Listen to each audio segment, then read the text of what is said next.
What's up guys? I hope you are doing well. I am Veer, welcome to Stellar Army. तो कैसे हो दोस्तों? मैं आशा करता हूँ शानदार तरीके से आप लोग अपनी लाइफ को एंजॉय कर रहे हो, अपनी सेहत, फैमिली और पढ़ाई के ध्यान काफी अच्छे से रख रहे हो। बड़ी ही प्यारी, बहुत शानदार बात बोली गई यहाँ पर। जो भी आप लोग को अकम्पलिशमेंट यानी कि उपलब्धि आप लोगों को मिलती है, वो हमेशा एक डिसीजन आप लोग लेते हैं जिंदगी में कुछ काम को करने का कि यार चलो इसको ट्राई करके देखते हैं। ये बिल्कुल ऐसे ही है जैसे कि आप जिंदगी में कुछ काम आप लोग स्टार्ट करना चाहते हैं, तो आपको ये नहीं पता रहता है कि क्या इसका रिजल्ट होने वाला है, पर आप लोगों के मन में ये रहता है कि यार कम से कम एक बार ट्राई करके जरूर देखेंगे। ठीक है, तो अगर आप लोग उसको ट्राई करके देखते हैं तो फिर आगे चलकर उसमें आप लोगों को पॉजिटिव रिजल्ट आने लगते हैं। तो जैसे ही पॉजिटिव रिजल्ट आने लगेंगे तो आप लोगों को और ज्यादा मोटिवेशन आएगा और वो काम आप लोग करना स्टार्ट कर देंगे।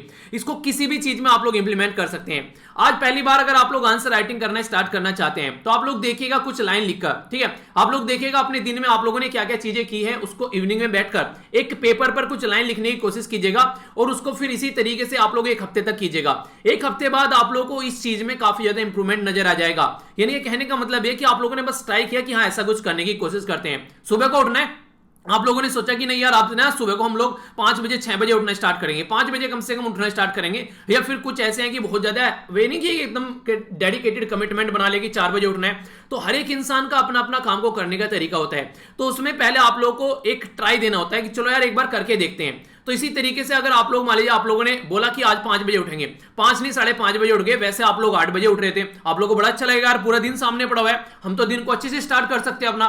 फिर इसी तरीके से आप लोग के अंदर चीजों की ललक आने लगती है अगर आप लोग उसको एंजॉय करने लगते हैं। और यही तरीका होता है, अगर ये छोटी छोटी चीजें आप लोगों ने अपनी शरीर के अंदर इनको एंजॉय करना स्टार्ट कर दिया, फील करना स्टार्ट कर दिया, तो at the end of the day आप लोगों को इतना ज्यादा मजा आने लगेगा इन काम को करने में। हमेशा आप लोग अपनी लिमिट को पुश करना स्टार्ट कर देंगे। आप लोगों को जब ये लगेगा ना नहीं यार कुछ गलत हो रहा है अपनी लाइफ में, तो आप लोग तुरंत रुककर उसको पुश करोगे, नहीं यार इसको चेंज करते हैं क्योंकि ये ना गलत डायरेक्शन में जा रहा है। ऐसे जैसे बोल रहे कि वेट बढ़ रहा है, नहीं ना अब ना एक्सरसाइज करना स्टार्ट करते हैं, अच्छे से पानी पीना स्टार्ट करते हैं। ऐसे करेंगे तो ना यार ये चीजें सही डायरेक्शन में होनी स्टार्ट हो जाएगी। पूरा क्वेश्चन पेपर अटेम्प्ट नहीं करना है, 100 क्वेश्चन होते हैं, पूरा अटेम्प्ट नहीं करना है। चलो ना आज ट्राई करके देखते हैं, आज ना 20 क्वेश्चन अटेम्प्ट करेंगे बस। ठीक है, आज अब तक ट्राई नहीं किया तो आज 20 क्वेश्चन करते हैं। चलो यार कल ना 20 किया था, आज 25 लगा कर देख लेते हैं। अपने आप को एक तरीके से अपने मन को समझाकर ये सारे काम करवाए जाते हैं, और जिस दिन ये हैबिट आप लोगों ने डेवलप कर ली, सारी चीजें जो हैं वो आप लोगों की मुट्ठी में होगी। ये दोनों वीडियो आप लोगों को टाइम पर देखने को मिलती हैं, एक 9 बजे और एक 7 बजे। अगर आप लोग अपना टाइम टेबल इनके साथ में लगाकर चलेंगे, करंट अफेयर भी आप लोगों की मुट्ठी में रहेगा और जिंदगी भी आप लोगों के हिसाब से चलेगी। देखिए जिंदगी में 2 चीजें फिक्स कर लेना आप लोगों ने, एक तो सोना और एक उठना। आप लोग ये समझ लेना कि आप लोग की 80 से 90% जो दिक्कत है वो आप लोगों ने खत्म कर ली।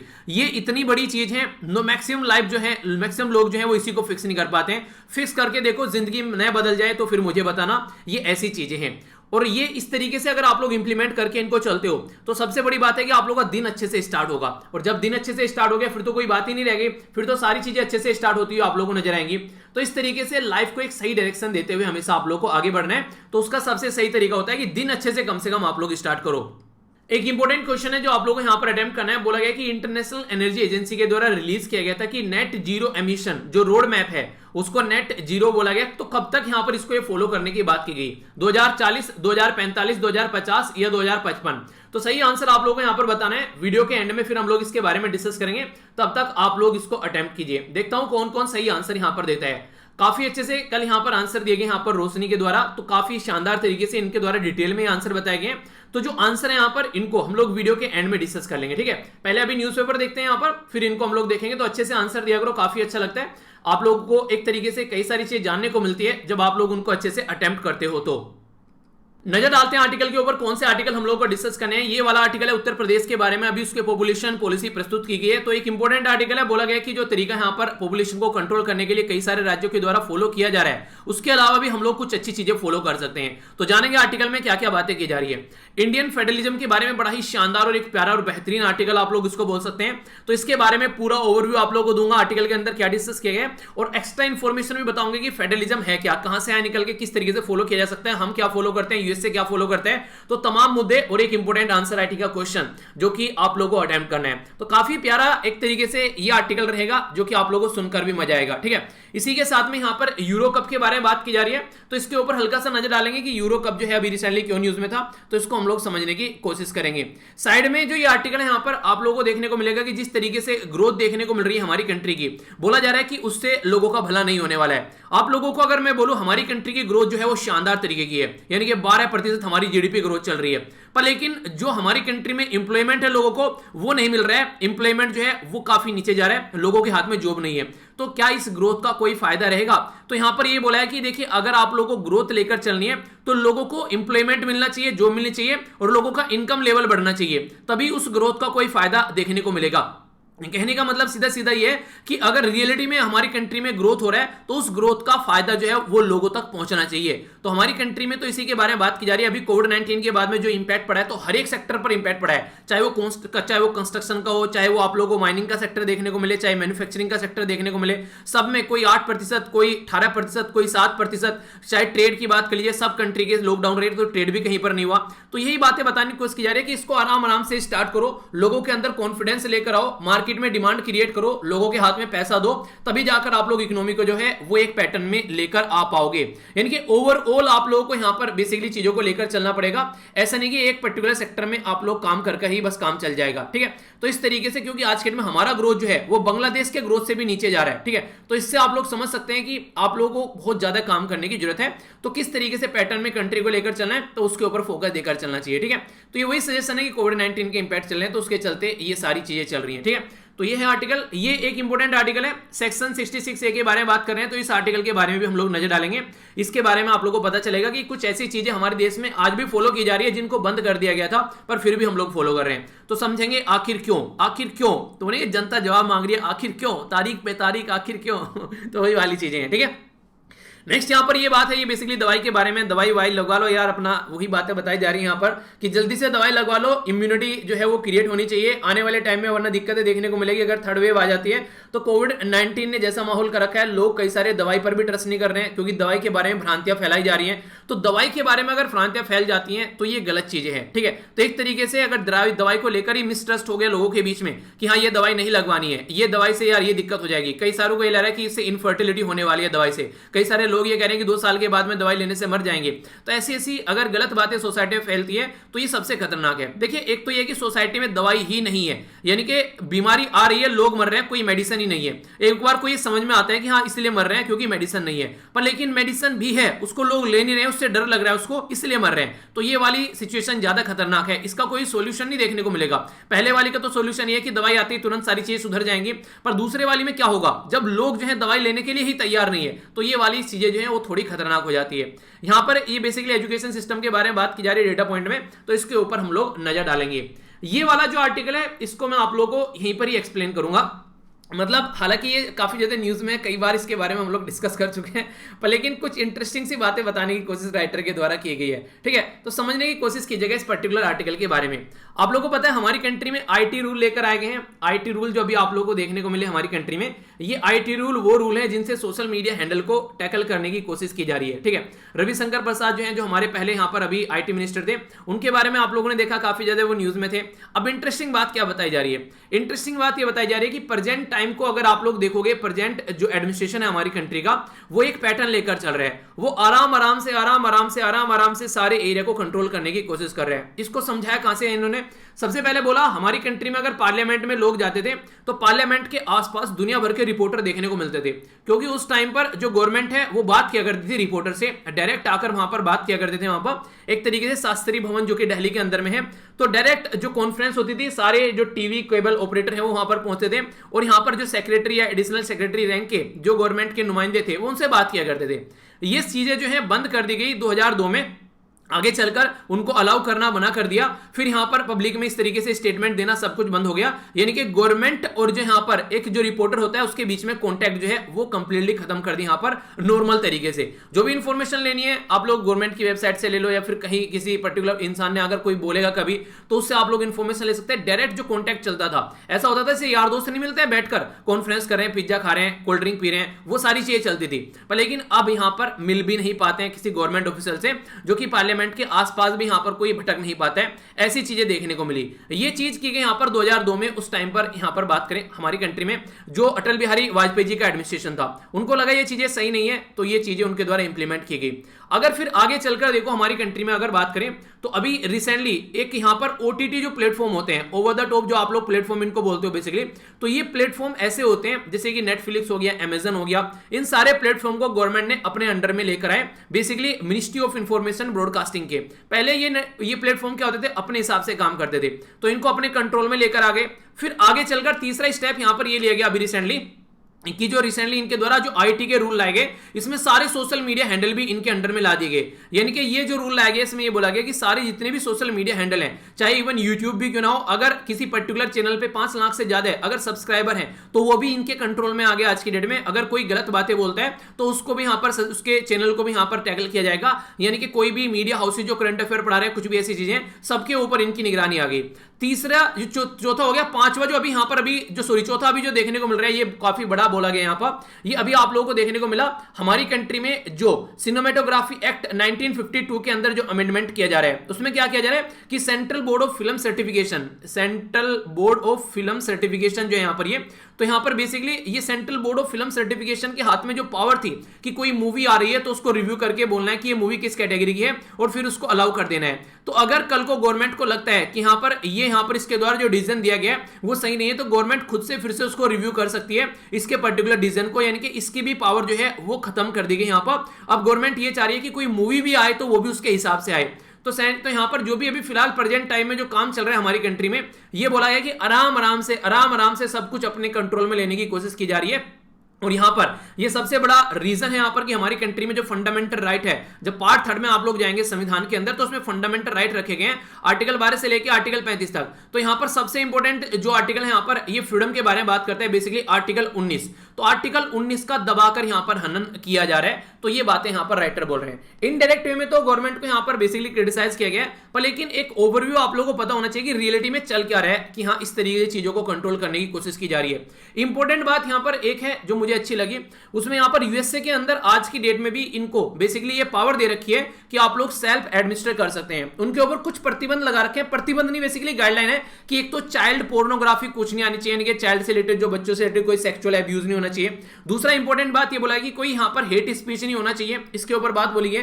तीसरा यहां पर यह बोला गया कि एक तरीके से आप लोगों को वायलेंस अगर कोई हो रहा है तो वो सपोर्ट नहीं होना चाहिए, उसको कंट्रोल करना है। पर लेकिन ये सारी चीजें आप लोगों को सेल्फ रेगुलेशन में लेकर चलनी है, कोई प्रतिबंध नहीं लगा रखे हैं, ना तो यूरोपियन यूनियन के अंदर, ना यूएसए के अंदर और ना ही यूके के अंदर। और अगर लॉ भी है तो वो ऐसे हैं कि आप लोग मिलकर काम करो, इस चीज को टैकल करो। तो यानी कि हमारी कंट्री में जो लॉ चल रहे हैं और ऑल ओवर वर्ल्ड में जो लॉ चल रहे हैं, उनमें धरती आसमान का फर्क आप लोगों को देखने को मिलेगा। इसीलिए हमारी कंट्री में जब डेमोक्रेसी के बारे में बात करते हैं, फ्रीडम के बारे में बात करते हैं, हमारी कंट्री को हमेशा क्रिटिसाइज किया जाता है कि हमारी कंट्री सही डायरेक्शन में काम नहीं कर रही है।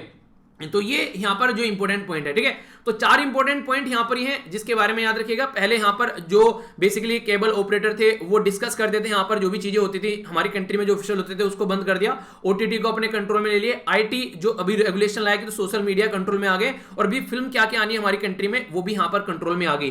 तो ये पूरा पैटर्न यहां पर अभी फिलहाल देखने को मिल रहा है। तो यहां राइटर ये कह रहे हैं कि सिस्टमेटिक वे में सारी चीजों को अपने हाथ में कंट्रोल करने की कोशिश की जा रही है प्रेजेंट टाइम में एडमिनिस्ट्रेशन के द्वारा। आप लोगों की क्या राय है इसके बारे में, आप लोग कितना सहमत है, आप लोग अपनी राय बता सकते हैं जो भी आप लोगों के मन में है, ठीक है। एक कार्टून भी है आज जो नॉर्मली पता नहीं हिंदू क्या कर रहा है, आजकल कार्टून जो है ज्यादा पब्लिश नहीं कर रहे हैं। ये यहाँ पर कार्टून है उत्तर प्रदेश के बारे में, तो एक आर्टिकल भी है उत्तर प्रदेश की पॉपुलेशन के बारे में, तो उसको भी हम लोग देखेंगे। इसके बारे में कई सारे इंटरेस्टिंग फैक्ट जानने को मिलेंगे। और अगर आप लोग उत्तर प्रदेश से बिलोंग करते हैं तो आप लोगों के लिए और भी इंपॉर्टेंट हो जाता है, किसी भी एग्जाम की अगर आप लोग तैयारी कर रहे हैं तो इसके बारे में आप लोगों से पूछा जा सकता है, कोई भी क्वेश्चन आप लोगों से बन सकता है। तो इसके बारे में आप लोगों को बताऊंगा मैं, सारी चीजें एक एक कर यहां पर देख लेते हैं। इंपॉर्टेंट है बेसिकली पॉपुलेशन के बारे में जब हम लोग बात करते हैं। सबसे पहले तो ये जो पॉलिसी है यहाँ पर उत्तर प्रदेश गवर्नमेंट के द्वारा ये पॉलिसी पब्लिश की गई पॉपुलेशन डे के टाइम पर, यानी कि जो उत्तर प्रदेश गवर्नमेंट है यहाँ पर आप लोग देखते हैं ये पर्टिकुलर, ठीक है, लखनऊ कैपिटल है यहाँ पर। तो यहाँ पर अगर बात करें हमारी कंट्री में जो पर्टिकुलर राज्य है सबसे ज्यादा पॉपुलेशन रखता है। इवन मैंने आप लोगों को बताया था ऑल ओवर वर्ल्ड में अगर आप लोग इसको काउंट करेंगे तो कौन से नंबर पर आता है, पहले नंबर पर जैसे आ गया चाइना, दूसरे नंबर पर आ गया इंडिया।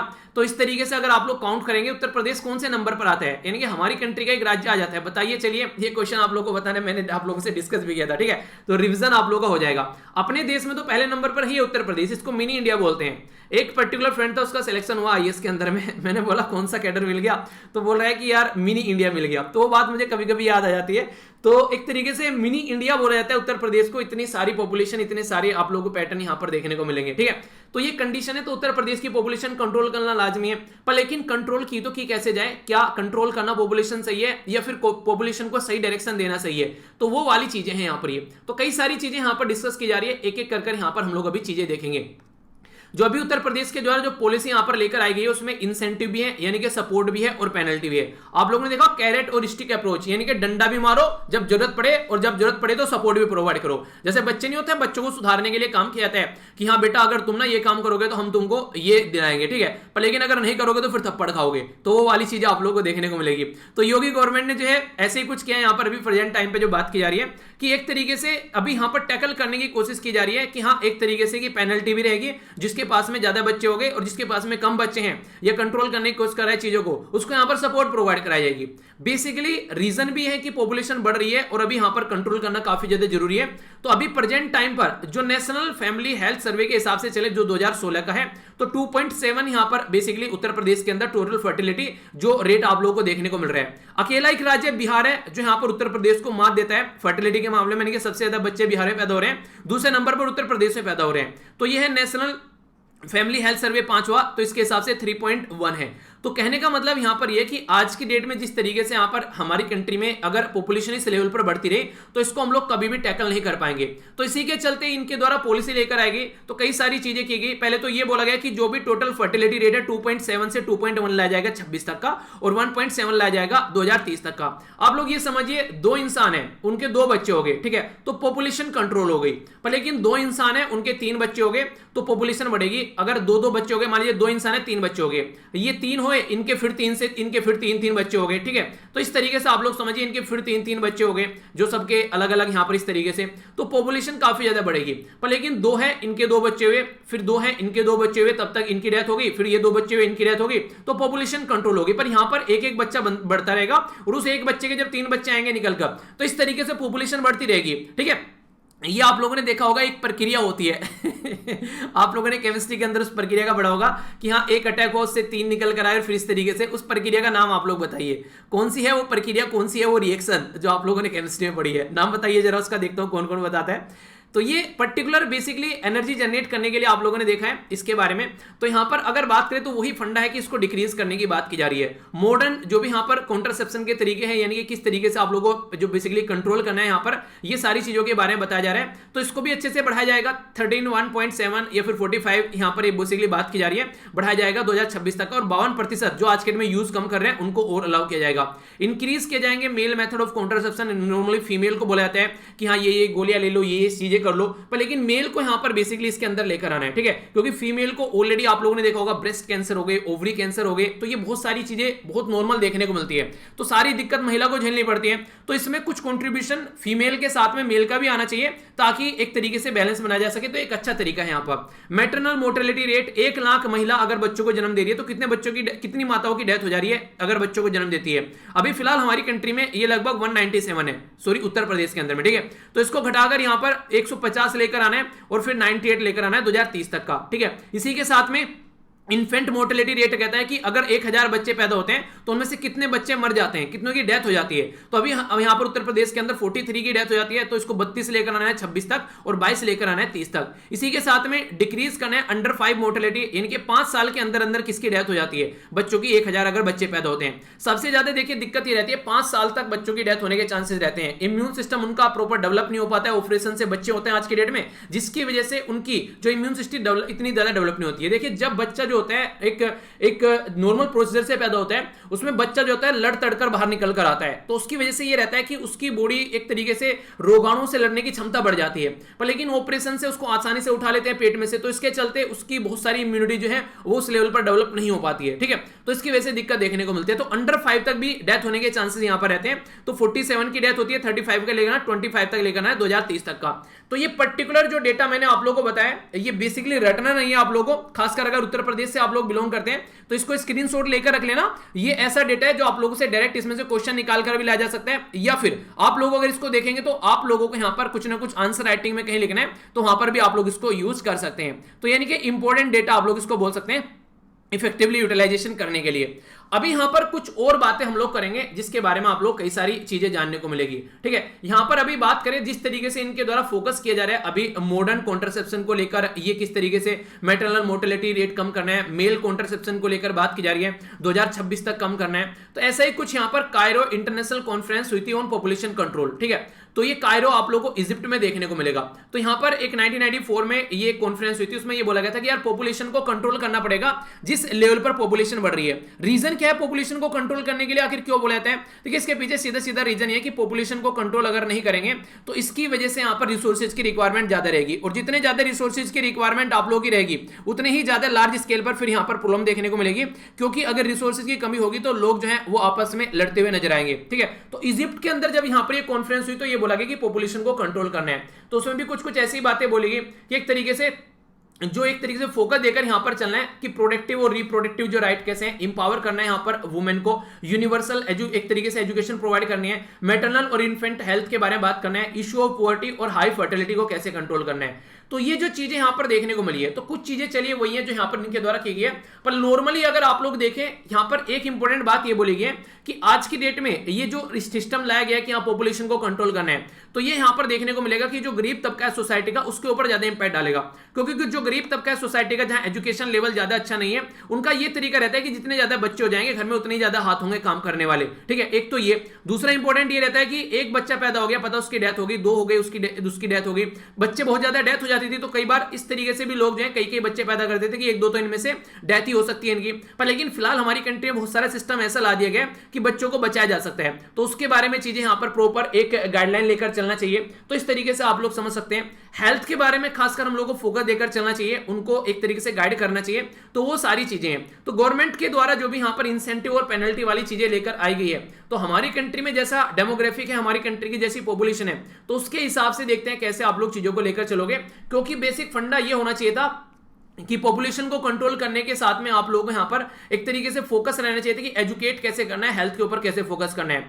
तो जो ड्राफ्ट लाया गया उत्तर प्रदेश पॉपुलेशन कंट्रोल, यहां पर स्टेबलाइजेशन ऑफ जो यहां पर वेलफेयर बिल 2021, तो यहां पर ये Uttar Pradesh population control stabilization and welfare bill 2021 basically government का एम क्या है, एक तो वन चाइल्ड पॉलिसी को सपोर्ट किया जा रहा है कि इंसेंटिव अगर दिया जाएगा जिसका एक बच्चा होगा, जिसको दो बच्चे हैं उसको भी कई सारे फायदे देखने को मिलेंगे, टैक्स में छूट मिल गई, लोन में छूट मिल गई, फैमिली प्लानिंग के चलते यहां पर कई सारी चीजें देखने को मिलेगी। ठीक है, एक तरीके से उसको कैश दिया जाएगा अगर कोई इस तरीके से स्टेरिलाइजेशन कर रहा है, यानी कि नसबंदी अगर कोई करा ले रहा है तो उसको भी कई सारी सपोर्ट यहां पर प्रोवाइड कराई जाएंगी।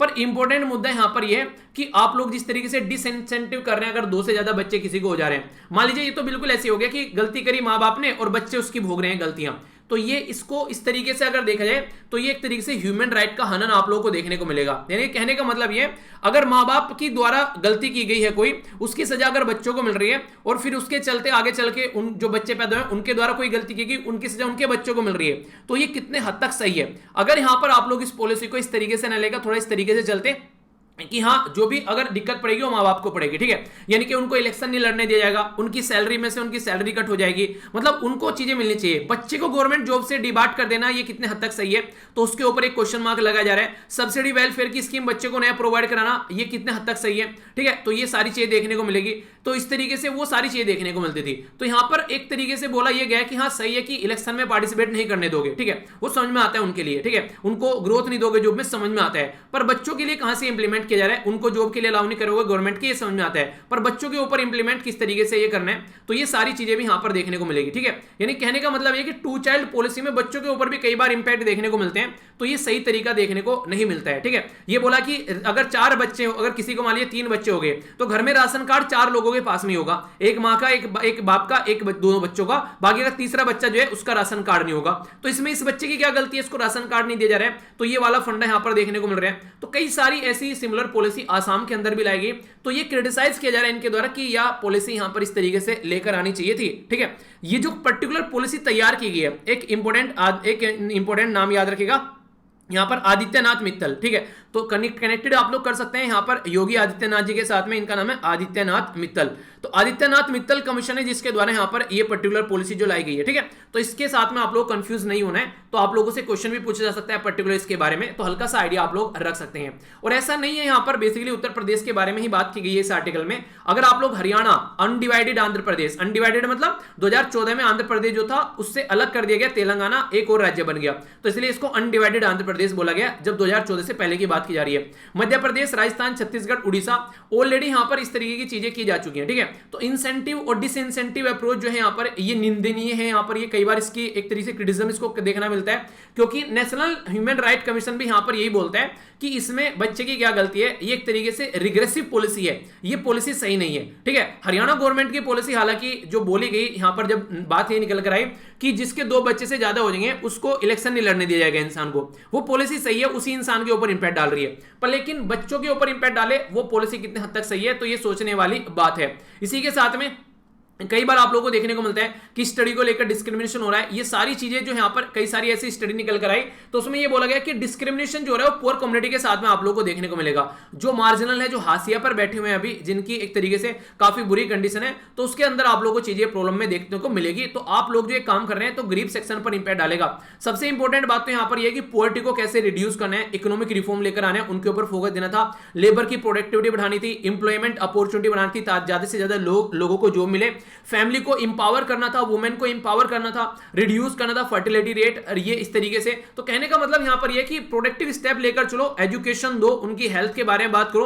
अगर बच्चे उनके डेथ नहीं होगी, अगर उनको ये लगेगा कि हाँ बच्चे हैं चलो बच जाएंगे, तो उनके बारे में सोचा जाए। कोरोना की वजह से कई सारे बच्चों की जान चली गई अभी रिसेंटली, तो उसको आप लोग कैसे देखोगे? अब इंसान जो है खुद सोच रहा है कि 2-2 बच्चे पैदा कर ले जाएं, यार एक तो एक तरीके से किसी की डेथ हो गई, ऐसी बीमारी चल रही है, तो कल को क्या होगा? तो ये सोचने के लिए मजबूर कर रहे हैं कि रियलिटी में चल क्या रहा है यहां पर आज की डेट में। इंडिया के अंदर अगर आज की डेट में आप लोग देखिए, बेसिकली टोटल जो फर्टिलिटी जो रेट है यहां पर ये वो रिड्यूस हो रहा है। तो रिड्यूस कहां पर हो रहा है? मैक्सिमम जहां पर एजुकेशन का लेवल अच्छा है वहां पर आप लोगों को देखने को मिलेगा। मोस्ट स्टेट इवन यूपी और बिहार में भी अगर देखा जाए जहां पर हाईएस्ट है, तो वहां पर भी आप लोगों को कुछ ना कुछ कम होता हुआ नजर आएगा, ठीक है। सोशियो इकोनॉमिक जो इश्यू है उनके ऊपर आप लोगों को फोकस देकर चलना चाहिए, तो आप लोग इसको अच्छे से कंट्रोल कर पाओगे। एक कॉन्सेप्ट की बात यहां पर की गई है, नियो मैथ्यूजियनिज्म, तो यहां पर इसको मैथ्यूजियन भी बोला गया है। बेसिकली ये पॉपुलेशन कंट्रोल के लिए अगर इसके बारे में बात करें तो इसके ऊपर भी यहां पर बात की जा रही है कि इसको नियो आप लोग लेकर चल रहे हो, काफी एक संकुचित आइडिया लेकर चल रहे हो कि कॉन्ट्रासेप्शन एक तरीका हो गया, यहां पर आप लोग कंट्रोल कर पाओगे इस धरती पे से पॉपुलेशन को। आप लोग लोगों को समझा भी सकते हो ना कि ये तरीका नहीं है, आप लोग लोगों को बताइए कि हाँ बच्चे दो ही अच्छे, इस तरीके से उनको फायदे बताइए, तो वो वाली चीजें उसके लिए आप लोग कुछ पैटर्न लेकर चलिए। तो लोगों को अपनी मर्जी से वो काम करना और उनको फोर्स कर वो काम कराना, इसमें देखने को मिलेगा एक बैलेंस होना चाहिए। हमारी कंट्री में दिक्कत क्या है? 2% ऑल ओवर वर्ल्ड की हमारी कंट्री में आप लोगों को लैंड देखने को मिलेगी, यानी कि जमीन जो टुकड़ा है, ठीक है, हमारी कंट्री की जो जमीन है। बाकी 16% या फिर 17% वर्ल्ड की पॉपुलेशन है हमारी।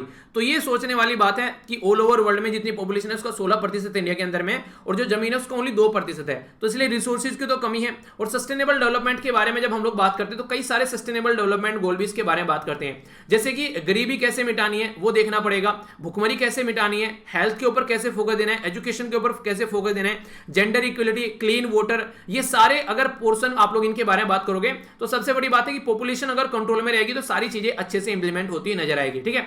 तो बेसिक इंफॉर्मेशन है, इसके बारे में कोई कंफ्यूजन आप लोगों के माइंड में नहीं होना चाहिए, ठीक है। आइए अब आगे चलते हैं। ये आर्टिकल मुझे पर्सनली अच्छा लगा, इसलिए काफी अच्छे से आप लोगों को इसको एक्सप्लेन में करने वाला हूं, जो ये पर्टिकुलर आर्टिकल है, ठीक है। इससे पहले चलिए छोटा सा एक आर्टिकल है, पहले ये देख लेते हैं। यहां पर जो बात की जा रही है ये यूरो कप के बारे में बात की जा रही है, ठीक है। तो अभी यूरो कप जो था यहां पर, ये यूरो कप अभी यहां पर जीता गया किसके द्वारा? इटली के द्वारा। तो इटली के द्वारा जो यूरो कप जीता गया और जो इंग्लैंड हार गए यहां पर, तो इंग्लैंड की धरती पर यह कप हो रहा था लंदन के अंदर में। इंपॉर्टेंट बात यहां पर यह कि इंग्लैंड जो है वो अपनी ही गलती से हार गया, क्योंकि इनके यहां पर एक पर्टिकुलर पर्सनैलिटी थे जिनके द्वारा मिस किए गए यहां पर जो कुछ गोल, तो इसकी वजह से यहां पर ये हार गए। तो इंग्लैंड जो है यहां पर उसके द्वारा एक तरीके से पेनल्टी झेलने के तरह यहां पर ये चीजें देखने को मिली। तो यहां से आप लोग ऐसा सोच सकते हैं कि कई बार सामने वाले को अपनी अगर पैटर्न में खेले जा रहा है, बस वो कुछ ज्यादा नहीं कर रहा है और आप लोग गलती किए जा रहे हैं, तो सामने वाला जीत कर चल जाएगा। यानी कि 2 पर्सन है, 2 पर्सन ने बिल्कुल एक तरीके से तैयारी की है एग्जाम की। एक पर्सन ऐसा है जो यहां पर काफी लार्ज स्केल पर प्रैक्टिस कर रहा है डेली शानदार तरीके से। एक पर्सन ये नॉलेज तो अच्छी खासी है पर लेकिन प्रैक्टिस नहीं कर रहा है। अब यहां पर ये प्रैक्टिस करके नहीं गया एग्जाम में, अब नॉलेज बल्कि इस वाले को ज्यादा हो सकती है यहां पर सेकंड वाला, पर फर्स्ट वाले ने प्रैक्टिस अच्छी कर रखी है। तो फर्स्ट वाला जितना भी क्वेश्चन अटेम्प्ट करेगा वो बिल्कुल सटीक करेगा, यानी कि नेगेटिव मार्क्स उसके काफी कम आप लोगों को देखने को मिलेंगे। वो सारे प्रोडक्टिव क्वेश्चन अटेम्प्ट कर आएगा, अपनी नेगेटिविटी से बचेगा। पर लेकिन ये वाला पर्सन जो इसने प्रैक्टिस नहीं की, उसको पता था कि तुझे नॉलेज तो ज्यादा है, तो इसके चलते वो ओवर कॉन्फिडेंस हो रहा था, तो एक दो गलती कर आ गया। ठीक है, तो पता ये चला कि ये पहले वाला पर्सन जीत गया, उसने प्रैक्टिस कर रखी थी और गलतियां नहीं की। तो ये इसलिए नहीं हारा क्योंकि इसने काम पढ़ रखा था, या फिर इसने कुछ ऐसी चीजें, ये इसलिए हार गया क्योंकि इसने गलती ज्यादा की है। ये गलती अपनी कर नहीं रहा था, गलती ज्यादा कर रहा था। तो छोटी छोटी मिस्टेक से अगर बचना है तो प्रैक्टिस आप लोग जितना ज्यादा कर सकते हैं उतना ज्यादा प्रैक्टिस कीजिए। तो ये बातें हैं यहाँ पर। तो आप लोगों से डायरेक्ट क्वेश्चन बन सकता है किसके द्वारा कब जीता, किसको हराया गया, तो इसके बारे में, तो ये इसके बारे में आप लोग एक हल्का सा आइडिया रख सकते हैं। ठीक है, अब कोऑपरेटिव फेडरलिज्म या फिर फेडरलिज्म या संघवाद का ढांचा, उसके बारे में बात करेंगे। सबसे पहले इंपॉर्टेंट क्वेश्चन आप लोगों के सामने बोला यह जा रहा है, there is no reason to believe that empowering over state in the Indian federalism would cause national disintegration. ठीक है, यानी कि अगर हम लोग अपनी कंट्री में, देश में जो राज्य हैं उनको हम लोग सपोर्ट प्रोवाइड कराएंगे, इंपावर करेंगे, तो हमारा देश कल को टुकड़ों में टूट सकता है। यानी कि हमारे देश को, जब हमारे देश को जो यहां से निकल कर गए अंग्रेज, उस टाइम पर यह बोला गया था कि आने वाले टाइम में, जैसे हमारे देश में बोला था कि 500 से भी ज्यादा राजा रजवाड़ों को मिलाकर एक कंट्री बनाएगी, तो ये बोला जा रहा था कि आने वाले टाइम में हमारी कंट्री के छोटे छोटे टुकड़े हो जाएंगे क्योंकि मिलकर नहीं रहने वाला है ये देश, ऐसा बोला गया था। हालांकि उनकी वो थ्योरी है वो फेल हो गई। हमारा संविधान, हमारे संविधान निर्माताओं ने इतना शानदार बनाया कि उस संविधान ने सबको एक इसमें डोर में पिरोकर रख दिया और सारे राज्य आज के दिन में भी इंजॉय कर रहे हैं। पर लेकिन फिर भी सारे राज्य एंजॉय कर रहे हैं, फिर भी अब नया जैसे चीजें आगे बढ़ रही हैं तो कुछ दिक्कतें देखने को मिल रही हैं। वो दिक्कतें क्या है, ये इंटरव्यू में भी आप लोगों से पूछा जा सकता है, आंसर राइटिंग के अंदर भी आप लोगों से क्वेश्चन पूछा जा सकता है, और इसके चलते आप लोगों को पता होना चाहिए बेसिकली, कहीं ना कहीं आप लोग इसको पॉइंट को यूज कर सकते हैं अगर आप लोगों से जो ऑब्जेक्टिव टाइप क्वेश्चन भी कहीं पर बनता है। ठीक है, तो कई सारी चीजें आप लोगों को जानने को मिलने वाली है। सबसे पहले तो ये समझिए कि फेडरेशन का मतलब क्या है। फेडरेशन का मतलब है कि एक साइड में तो नेशनल गवर्नमेंट है और एक साइड स्टेट है, जो भी यहां पर राज्य हैं। तो जैसे यहां पर हो गई यूनियन गवर्नमेंट और यहां पर हो गई बेसिकली सेंटर 28, तो इनके बीच में एक बैलेंस होना चाहिए। यानी कि यहां पर अगर प्राइम मिनिस्टर है, ठीक है, तो यहां पर भी आप लोगों को सीएम देखने को मिलेगा। ऐसा नहीं है कि ये जो प्राइम मिनिस्टर के अंडर में है सीएम, ठीक है, तो यानी कहने का मतलब यहां पर यह कि दोनों की अपनी अपनी पावर है। यहां पर अगर प्रेसिडेंट है तो यहां पर भी आप लोग गवर्नर देखने को मिलेगा। तो यहां पर इस तरीके से आप लोगों को बैलेंस बनाकर चलना है इन चीजों में, कि ये ना लगे कि ये जो सेंट्रल है इसके अंडर में है स्टेट, हम लोग को एक यूनियन की तरीके से काम करना है। आप लोगों को याद होगा जो हमारी नैनो मैगजीन आती है उसमें मैंने आप लोगों से आर्टिकल भी डिस्कस किया था।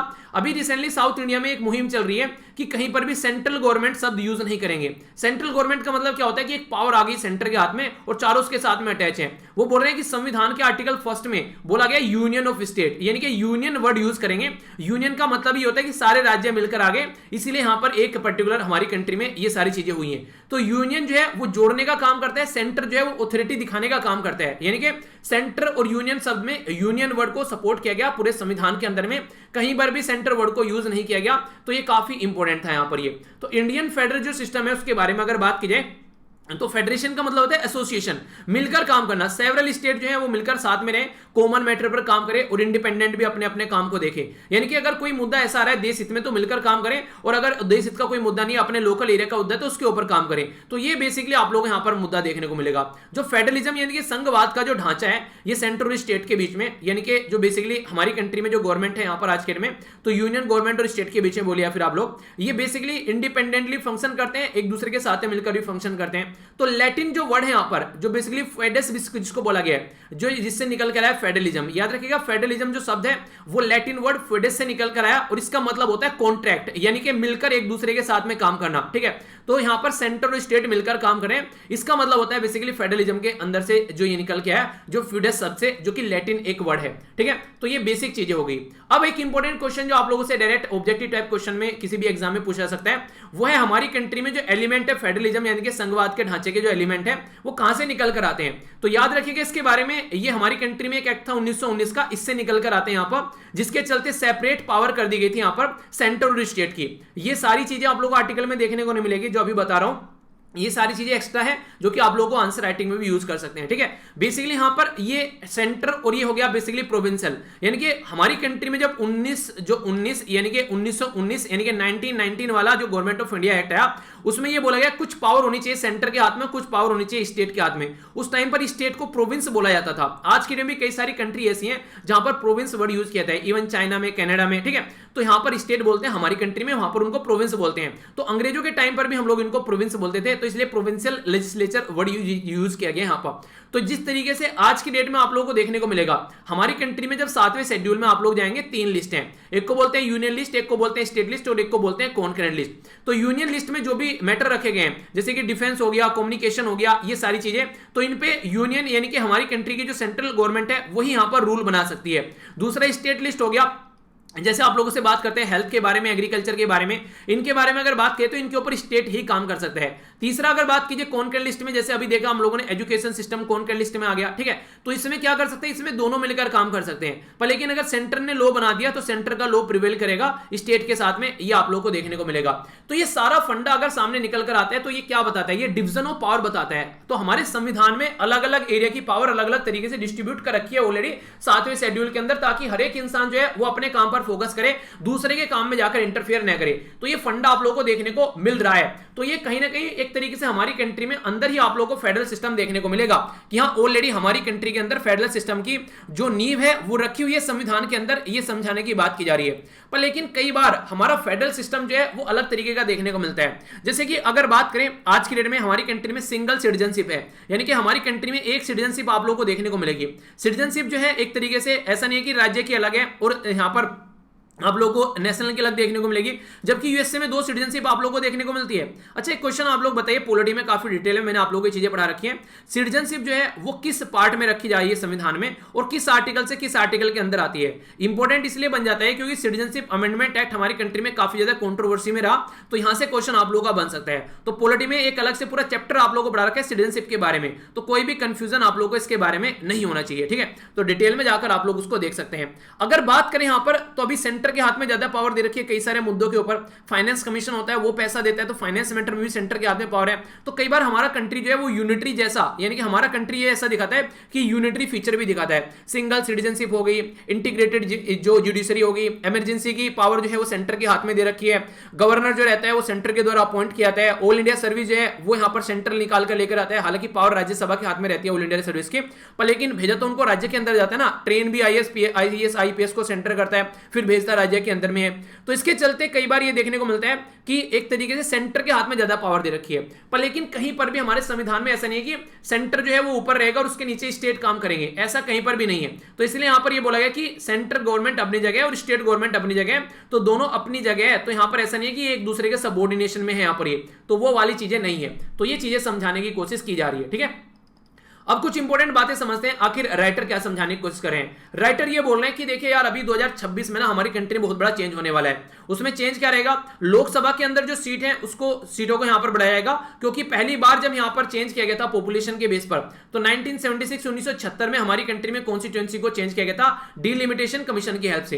यानी कि पॉपुलेशन के बेस पर हमारी कंट्री में कॉन्स्टिट्यूएंसी डिवाइड की जाती है कि हाँ इस एरिया में इतनी बेसिकली सीट रहेंगी। तो आप लोगों ने देखा होगा 1971 का सेंसस यूज किया गया था जब यूज की गई थी। अभी 2026 में जब चीजें देखने को मिलेगी तो 2021 का जो सेंसस है उसके हिसाब से काम चलेगा हमारी कंट्री में। तो उसके हिसाब से यहां पर पॉपुलेशन कितनी हमारे देश में बढ़ गई है, उसी के हिसाब से लोकसभा में जो सीट है उसका डिस्ट्रीब्यूशन होगा, क्योंकि पॉपुलेशन के बेस पर ही सीट का डिस्ट्रीब्यूशन किया जाता है। एग्जाम में क्वेश्चन पूछ जाए तो ये बहुत बोलना कहां से आ गया भाई साहब, यहां से क्वेश्चन बन जाएगा आराम से आप लोगों के लिए, क्योंकि डिलिमिटेशन कमीशन अभी जम्मू कश्मीर में भी काफी ज्यादा न्यूज में है, ठीक है। मैंने आप लोगों को बताया भी था डिलिमिटेशन कमीशन जो जम्मू कश्मीर में अभी चल रहा है उसके चेयरपर्सन कौन है, उनका नाम तो बताइए जरा, देखता हूं कौन किस किस के याद है। छोटी छोटी चीजें क्वेश्चन निकल के आ जाओगे फिर बोलोगे क्या हो गया ये, ठीक है। बताया तो है यार, पता नहीं याद नहीं आ रहा है, तो याद आना चाहिए, ठीक है। आ गया ना याद, हाँ बिल्कुल ऐसे ही याद आना चाहिए। जिस चीज को याद नहीं आया वो जाकर देखेगा, ठीक है। आगे बात करें यहां पर प्राइमरी जो रीजन है यहां पर बेसिकली ये अनइक्वल पॉपुलेशन ग्रोथ देखने को मिल रहा है। देखिए साउथ इंडिया के जो राज्य हैं हमारी कंट्री में, जैसे कि केरला हो गया, तमिलनाडु हो गया, आंध्र प्रदेश हो गया, इन राज्यों में पॉपुलेशन ज्यादा नहीं बढ़ी है। तो इन राज्यों में पॉपुलेशन ज्यादा नहीं बढ़ी है, ज्यादा पॉपुलेशन किसमें बढ़ी है, उत्तर प्रदेश हो गया, बिहार हो गया, तो अनइक्वल पॉपुलेशन ग्रोथ हो गया। पर लेकिन दिक्कत क्या है, ये जो साउथ इंडिया के जो राज्य हैं हमारी कंट्री में, अगर एक बार आप लोग मैप में देखिए तब फीलिंग आएगी आप लोग को। ये हो गया केरला, ये हो गया तमिलनाडु, तो यहां पर ये हो गया उत्तर प्रदेश, ये हो गया बिहार। आज की डेट में उत्तर प्रदेश अकेला यहां पर 80 सीट है। यहां पर बिहार के अंदर बताइए कितनी सीट है यहां पर पार्लियामेंट के अंदर, और लोकसभा के अंदर। अगर बात करें साउथ इंडिया में जो है यहाँ पर पॉपुलेशन कंट्रोल कर ली, इनके द्वारा टैक्स भी काफी ज्यादा इकट्ठा किया जाता है क्योंकि काफी लार्ज स्केल पर यहाँ पर इंडस्ट्रीज वगैरह देखने को मिलती है, तो यहाँ पर काफी अच्छा इकोनॉमिक ग्रोथ आप लोगों को देखने को मिलेगा, यहाँ पर ज्यादा इकोनॉमिक ग्रोथ भी देखने को मिलेगा। तो कई बार साउथ इंडिया के राज्य ये बोलते हैं यार पॉपुलेशन कंट्रोल करी हमने, अपनी कंट्री में इकोनॉमिक ग्रोथ लेकर आ रहे हैं हम, ठीक है, सारी चीजें हम लोग फॉलो कर रहे हैं, इसी के बाद में सारी जो दिक्कत है हम लोग को झेलनी पड़ती है। हमारे एरिया में जो प्रेजेंटेशन है पार्लियामेंट के अंदर में वो काफी कम आप लोगों को देखने को मिलेगी, तो हमारी प्रेजेंटेशन तो अच्छी खासी होनी चाहिए ना, हमको तो बिल्कुल यूएसए वाला ट्रीटमेंट आप लोगों को देना चाहिए कम से कम। यूएसए के अंदर से 50 राज्य हैं, ठीक है, तो हर एक राज्य की 2 सीटें हैं यहाँ पर, तो सीनेट के अंदर टोटल मिलाकर 100 सीटें हैं, तो यानी कि इक्वल रिप्रेजेंटेशन देखने को मिल रही है ईच स्टेट से यहाँ पर हमारी कंट्री में ऐसा नहीं है। हमारी कंट्री में क्या देखने को मिल रहा है, उत्तर प्रदेश से दुनिया भर की सीटें यहाँ पर, और इसी तरीके से आप लोग यहाँ पर साउथ इंडिया में तमिलनाडु से इतनी सीटें देखने को नहीं मिलेगी। तो इनका फायदा क्या हो गया अपनी इकोनॉमिक ग्रोथ करने का, जब पॉलिटिकल रिप्रेजेंटेशन इनको ज्यादा देखने को मिलती नहीं है, तो कई सारे राज्य जो हैं वो इसलिए सदमे में आते हैं। और ऊपर से यहाँ पर कई बार ये भी बोलते हैं कि पूरे देश में हिंदी को इंप्लीमेंट करो। साउथ इंडिया के बोलते हैं कि सारा काम हम करें, पॉपुलेशन कंट्रोल हम करें, इकोनॉमिक ग्रोथ हम करें, ऊपर से हमारे ऊपर ही हिंदी थोप रहे हो, तो जो हमको आती नहीं है तुम हमारी तमिलियन लैंग्वेज को यूज नहीं कर लेते तो कई बार ये रस्साकसी देखने को मिलती है दोनों के बीच में। तो बोला यही जा रहा है कि आने वाले टाइम में यहाँ पर जो प्रोस्पेरस राज्य हैं, जो काफी अच्छे से अपने काम पर फोकस पर उतरे, अपनी प्लानिंग करी, फैमिली प्लानिंग करी, तो इस तरीके से एज कंपेयर टू वहां पर पॉपुलेशन की जो एक तरीके से कम है तो रिप्रेजेंटेशन लोकसभा में कम रहेगी, और जो गरीब राज्य है उनकी रिप्रेजेंटेशन ज्यादा रहेगी। तो नेशनल पावर जो है वो कहीं ना कहीं पुअर राज्य के हाथ में जा रही है, जबकि इनकी पॉपुलेशन कंट्रोल भी नहीं करी, इन्होंने बच्चे पैदा करने पर लगे हुए हैं। तो क्या सही है ये है, तो इसको समझना पड़ेगा। आर्टिकल 1 हालांकि ये बोलता है यूनियन ऑफ स्टेट है, चलो मिलकर रहते हैं, सारे मिलकर काम करते हैं, यूनियन में सही है, पर लेकिन ये समझना पड़ेगा कि डेमोक्रेसी और फेडरलिज्म को कैसे पैरेलल में लेकर चलना है। डेमोक्रेसी होती है जनता का रूल, ठीक है, तो जनता जहां पर है वहीं रूल करेगी, ज्यादा जनता उत्तर प्रदेश के अंदर है तो लोकसभा के अंदर वो रूल करेंगे। पर लेकिन फेडरलिज्म को भी फोकस कर चलना चाहिए आप लोगों को, संघवाद का ढांचा जो कि सपोर्ट कर रहा है, क्योंकि साउथ इंडिया में दुनिया भर का इंडस्ट्री है, दुनिया भर का पैसा इकट्ठा किया जा रहा है अपनी पॉपुलेशन को कंट्रोल कर ले। इसलिए जब फाइनेंस कमीशन जब यहां पर पैसा डिस्ट्रीब्यूट करता है आर्टिकल 280 के तहत, अभी हमारी कंट्री में कौन सी नंबर के फाइनेंस कमीशन है, याद है आप लोगों को, बताइए जरा, उनका नाम क्या है, एन से नाम बनता है, उनका नाम भी बताइए। चलिए, तो ये बोला जा रहा है कि आज की डेट में सारा काम कर रहे हैं साउथ इंडिया के राज्य और फायदा उठा रहे हैं नॉर्थ इंडिया के राज्य। तो कितने हद तक ये सही है, तो ये बैलेंस आप लोग को अंडरस्टैंड यहां पर करना पड़ेगा।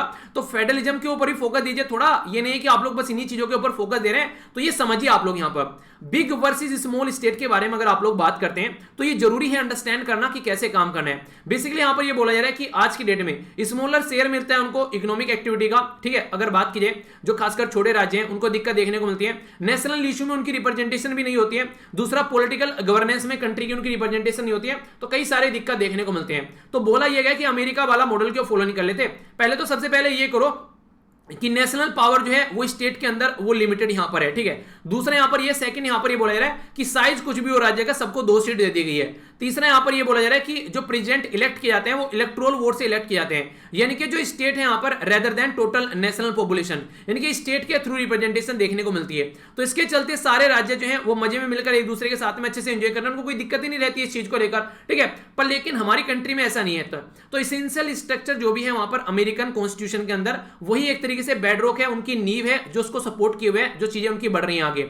अर्जेंट टाइम पर हम लोग को चीजें थोड़ी समझनी पड़ेगी कि अपने देश में जो चीजें चल रही है उसको कैसे लेकर चलना है। तो फिर से री इमेजिन आप लोगों को इसको करना पड़ेगा कि क्या क्या चीजें हैं और कैसे एक नया बैलेंस निकाल कर लेकर आना है, क्योंकि आज की डेट में जो रियलिटी चल रही है वो एक अलग डायरेक्शन में चल रही है। तो किस तरीके से राज्य को इंपावर करना है वो आप लोगों को समझना पड़ेगा, डिसीजन मेकिंग को कैसे आप लोगों को लोकलाइज करना है। आप लोगों ने 73rd और 74th कॉन्स्टिट्यूशन अमेंडमेंट तो ला दिए कि आप लोगों ने पंचायती बना दी, ये बना दिए म्युनिसिपैलिटी, पर रियलिटी में उनके हाथ में पावर है आज की डेट में भी नहीं है उनके हाथ में पावर। दूसरा इंपॉर्टेंट बात यहां पर यह कि रोल होना चाहिए राज्यसभा के अंदर स्टेट का और अच्छा, तो उसको और एक्सपेंड करो आप लोग। तीसरा ये होना चाहिए यहां पर कि कॉन्स्टिट्यूशन के अंदर चेंज करो फाइनेंशियल रिडिस्ट्रीब्यूशन के बारे में, क्योंकि आज के दिन में जो पैसा ज्यादा कमा कर दे रहा है उसको कम फायदा मिल रहा है, जो कम कमा रहा है उसको ज्यादा फायदा मिल रहा है, तो ये तो जाती हो गई इनके साथ में। चौथी बात ये बोली कि जो बड़े बड़े राज्य है उनको तोड़कर छोटे छोटे राज्य में आप लोग बनाइए। इससे फायदा क्या होगा, इससे फायदा ये होगा कि एक राज्य के हाथ में पॉलिटिकल पावर नहीं रहेगी। जैसे उत्तर प्रदेश का इलेक्शन आता है सारी पॉलिटिकल पार्टी के सींग खड़े हो जाते हैं कि बस उत्तर प्रदेश जीत लो, फिर कुछ टेंशन नहीं करनी है, ठीक है। तो ये वाला फंडा आप लोग को अंडरस्टैंड करना पड़ेगा, इसको कंट्रोल करना पड़ेगा। रियलिटी में अगर इसको कंट्रोल करोगे तभी चीजें कंट्रोल होंगी। तो ये बातें यहां पर इस पर्टिकुलर आर्टिकल में बोली जा रही हैं। आप लोगों की क्या राय है इसके बारे में, आप लोग अपनी राय बता सकते हैं। ये यहां पर राइटर की राय मैंने आप लोगों को बता दी, ठीक है। आगे चलते हैं, नेक्स्ट जो इंपॉर्टेंट आर्टिकल है, क्वेश्चन जो दिया है वो क्वेश्चन जरूर लिखेगा, ठीक है। बहुत प्यारे क्वेश्चन लिख रहे हैं कई सारे बच्चे यार। देखिए सिलेक्शन लेने के लिए ना एक बैलेंस डाइट आप लोगों को खानी पड़ेगी, बैलेंस अप्रोच, और वो तभी पॉसिबल हो पाएगी जब सारी चीजें आप लोग एक पैटर्न में लेकर चलोगे, ठीक है। तो इसके ऊपर फोकस कीजिए। आगे बात करते हैं, यहाँ पर बात की जा रही है बेसिकली ये है यहाँ पर अनकॉन्स्टिट्यूशनल सैंक्शन के बारे में। बोला कि डिसेबल कर दीजिए जो चीजें ऑलरेडी यहाँ पर संविधान में हटाई जा चुकी है, यहाँ पर हमारी कंट्री में सुप्रीम कोर्ट के द्वारा मना कर दिया गया है। तो अगर कोई भी चीज ऐसी है तो वो अनकॉन्स्टिट्यूशनल यहाँ पर हो जाती है। यानी कहने का मतलब यह है कि ऑलरेडी जब सुप्रीम कोर्ट ने बोल दिया यार ये चीज गंदी है, इसको यूज मत करो, तो फिर आप लोग क्यों यूज कर रहे हैं। मैं किसके बारे में बात कर रहा हूं, मैं बात कर रहा हूं सेक्शन 66A के बारे में।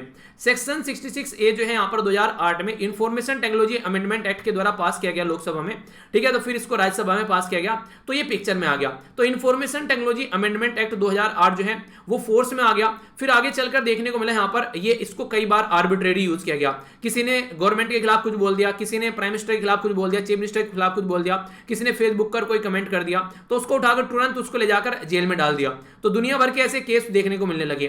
तो उसी के चलते पब्लिक इंटरेस्ट लिटिगेशन गई यहाँ पर, कई सारे लोग गए यहाँ पर सेक्शन 66A के खिलाफ कि यार ये चल क्या रहा है, कोई भी किसी को भी गिरफ्तार कर लिया जाता है। तो दुनिया भर के केस आए, 2018 में भी, 2019 में भी कई सारे केस देखने को मिले। तो यहाँ पर फिर एक केस आया यहाँ पर जिसको बोला गया श्रेय Singhal versus union of India, ठीक है। तो इनके द्वारा बोला गया सेक्शन 66A जो है ये सही नहीं है, और सुप्रीम कोर्ट ने भी एक्सेप्ट किया। क्यों? क्योंकि ये फंडामेंटल राइट का हनन कर रहे हैं यहाँ पर आर्टिकल 19 के तहत। अगर आप लोग जाएंगे तो इसको बोला गया इसको नल एंड वॉइड करार दो, तो सुप्रीम कोर्ट ने इसको नल एंड वॉइड करार दे दिया। पर दिक्कत क्या है, आज की डेट में भी यहाँ पर इसके तहत जो केस है वो रजिस्टर किए जा रहे हैं, आज की डेट में भी इसको यूज किया जा रहा है। तो इसी के चलते यहां पर बात बोली जा रही है कि ये गलत तरीका है, ऐसे आप लोग इसको यूज नहीं कर सकते, ठीक है। जैसे कि 1983 में इंडियन पिनल कोड था, यहां पर जो इंडियन पिनल कोड भारतीय दंड संहिता का सेक्शन 303 था, उसमें यह बोल दिया गया कि अगर ऑलरेडी प्रीवियसली किसी पर्टिकुलर पर्सन को कैपिटल पनिशमेंट मिला हुआ है मर्डर के लिए, उस पर्सन को आप लोग फिर से लाइफ इंप्रिजनमेंट नहीं दे सकते किसी और दूसरे केस के लिए। यानी कि संविधान में यह लिखा कि ऑलरेडी जब उसको दे दिया आप लोगों ने, तो फिर इस तरीके से ऑलरेडी उसको एक पनिशमेंट मिल चुका है ना, अब दूसरा पनिशमेंट आप लोग क्या दे रहे हैं। तो पर लेकिन फिर भी इसको भी कई बार इस तरीके से देखने को मिलता था। नवतेज सिंह जौहर वाला केस आया यूनियन ऑफ इंडिया का 2018 में, यहां पर डिक्रिमिनलाइज कर दिया गया यहां पर अननेचुरल सेक्स अगर कहता है, यानी कि मेल मेल फीमेल फीमेल अगर आपस में फिजिकल रिलेशन बनाते हैं, तो उसको यहां पर बोला गया कि ये इंसान को लगता है उसकी इच्छा है ये काम करने की, तो उसकी खुद की उसमें इच्छा होनी चाहिए, इसमें कोई फोर्स नहीं करेगा लॉ इसको कि आप लोग ऐसा करो या फिर ऐसा मत करो। तो ये अनकॉन्स्टिट्यूशनल है अगर कोई इसको फोर्स करता है, तो इसको यहां पर नल एंड वॉइड करार दे दिया सेक्शन 377 को, ठीक है। तो नवतेज सिंह जौहर का केस याद रखिएगा, वो इससे रिलेटेड है। जोसेफ जोसाइन वर्सेस यहां पर यूनियन ऑफ इंडिया का केस है, इसमें यहां पर बेसिकली ये जो एडल्ट्री होती है इसके बारे में बात की गई। यहां पर देखिए अगर एक हस्बैंड और वाइफ है, दोनों की शादी हो रखी है, अगर हस्बैंड किसी और के साथ में रिलेशन बनाता है और वाइफ किसी और के साथ में रिलेशन बनाती है अपनी बेसिकली जो मैरिड लाइफ को छोड़कर, तो उसके ऊपर केस नहीं चलना चाहिए। रीजन क्या है? रीजन ये कि वो उनकी पर्सनल लाइफ है, क्योंकि वहां पर ऑलरेडी ऑप्शन है, अगर आप लोग को ऐसा लग रहा है तो आप लोग डाइवोर्स ले लो, क्यों फालतू में आप लोग एक दूसरे के चक्कर में पड़े हुए, जब आप लोग एक दूसरे के साथ में रहना ही नहीं है। ये सारी चीजें आप लोग किसी और के साथ में अगर जाकर करनी है तो उसके साथ में आप लोग शादी कर लो जाकर, तो वहां पर उसके साथ में रहो। तो ये फंडा दिखाने की कोशिश यहां पर की जा रही है कि ये भी अनकॉन्स्टिट्यूशनल अगर किसी को सजा देते हो, क्योंकि वो उनकी प्राइवेट लाइफ है। इसलिए हमारी कंट्री में केस पुत्तस्वामी केस के आने के बाद में ये सारे पत्ते खुलने लगे। 2017 में जब बोला गया प्राइवेसी जो है वो फंडामेंटल राइट है आर्टिकल 21 के तहत, तो आर्टिकल 21 जो है वो राइट टू लाइफ के बारे में बात करते हैं। जैसे कोई इंसान पैदा हुआ उसकी प्राइवेसी पैदा हो गई, तो ये सारी चीजें जो आज भी आप लोग यूज कर रहे हो ये गलत है, इनको रोक देना चाहिए, ये समझाने की यहां पर बात की जा रही है पर्टिकुलर। इसी के चलते यहां पर जो ये पर्टिकुलर केस था श्रेय Singhal versus union of India का, इसमें बोला गया कि प्रोविजन इसके अंदर वे गया वॉयलेशन कर रहा है फ्रीडम जो यहां पर ऑफ स्पीच का, तो सारे स्टेट जो भी पुलिस है या फिर जो भी यहां पर लोअर लेवल पर कोर्ट जो है जो यहां पर इसको यूज करें, उनको सबको यहां पर बेसिकली देखना चाहिए और इस चीज को आज ही रोक देना चाहिए। तो इसके बारे में यहां पर बात की जा रही है। आप लोगों की क्या राय है इसके बारे में, आप लोग अपनी राय बता सकते हैं। पर्टिकुलर ये इस मुद्दे के बारे में यहां पर जो बात की गई है, ठीक है, तो ये इनके द्वारा यहां पर इसको समझाने की कोशिश की गई कि इसको रोक देना चाहिए, ये सही तरीका यहां पर नहीं है इसको आगे फॉलो करके चलने का, ठीक है।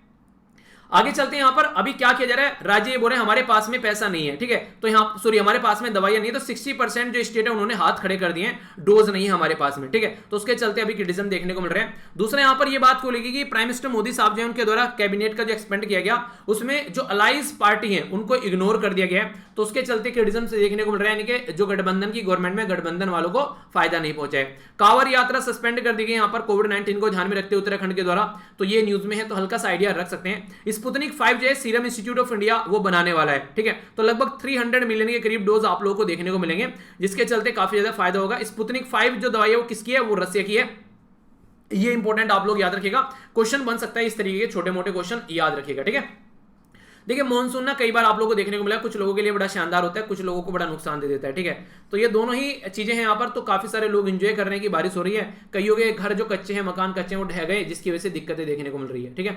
अभी यहाँ पर खुद जो बीजेपी जो पॉलिटिकल पार्टी के लीडर बोल रहे हैं कि किसानों के साथ में अगर बात करनी चाहिए तो संपत सिंह के द्वारा ये स्टेटमेंट दी गई है ताकि इस सिचुएशन को नॉर्मल किया जा सके। तो देखते हैं कितना नॉर्मल होते हैं। आगे बात करें, केरला के जो चीफ मिनिस्टर है वो पहुंच गए प्राइम मिनिस्टर साहब के बाद में कि भाई साहब हमारा जो पैसा बचा हुआ है जीएसटी का ड्यू वो दे दो, खस्ताल और हो रखी है कोविड-19 के चलते, उसको थोड़ा रोक लेंगे।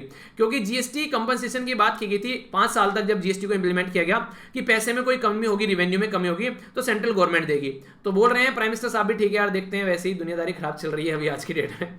चलिए जो भी है, यहाँ पर अच्छी बात बोली गई प्राइम मिनिस्टर साहब के द्वारा, बोला गया कि कोविड-19 की वैक्सीन को ध्यान में रखते हुए नॉर्थ ईस्ट को भी अलर्ट रखना चाहिए। कोविड-19 पता चला आगे दिक्कत होने लगी तो थर्ड वेव आने से पहले सबको तैयार होना चाहिए। नीति आयोग के मेंबर भी बोल रहे हैं इसके ऊपर फोकस देकर चलो। भूटान जो है यहाँ पर हिमालयन स्टेट है जिसके द्वारा एक्सेप्ट किया गया डोनेशन यूएसए चाइना से, जबकि उनके साथ में कोई डिप्लोमेटिक टाई भी उसके नहीं है, फिर भी यहाँ पर ये पैसा एक्सेप्ट कर रहा है, ठीक है। तो यहाँ पर कोई दो यार, दान धर्म है, खुले हुए दरवाजे, जिसको देना पैसा दो, हमको बस बेसिकली अपनी जनता पर फोकस करना है, ये बोला जा रहा है। नए प्राइम मिनिस्टर चुनकर आए गए यहाँ पर नेपाल के अंदर, जिनका नाम है यहाँ पर क्या, बहादुर साहब आए हैं यहाँ पर, देखते हैं देवबा, ठीक है। तो शेर बहादुर देवबा, तो ये है नए प्राइम मिनिस्टर। आगे बात करते हैं, क्यूबा के अंदर अभी काफी ज्यादा क्राइसिस देखने को मिल रहा है। तो क्यूबा यूएसए को यहाँ पर ब्लेम कर रहा है कि यूएसए यहाँ पर एंटी गवर्नमेंट प्रोटेस्ट करा रहा है हमारे देश के अंदर में, इसलिए ये चीजें देखने को मिल रही है। क्यूबन मिसाइल क्राइसिस जो है वो कब का था, कौन से ईयर का था, कई बार आप लोगों को बता चुका हूं, कई बार क्या, जब फर्स्ट लेक्चर मैंने लिया तब भी आप लोगों को बताया था। तो बताइए इसके बारे में, ये कब का है, हल्का सा आइडिया इसके बारे में आप लोगों को होना चाहिए। आगे बात करें, हाई फ्यूल प्राइस जो है वो रिकवरी को रोकेंगे, क्योंकि अगर फ्यूल प्राइस बढ़ रहे हैं तो लोगों का पैसा खर्च हो रहा है, लोगों के पास में पैसा नहीं है तो कैसे और खर्च करेंगे। तो इसके चलते फ्यूल प्राइस जो है वो कम होने चाहिए। जो टैक्स लगाया जाता है सेंट्रल स्टेट गवर्नमेंट के द्वारा उसको कम करना चाहिए, ये सजेशन यहां पर दिया गया है, ठीक है।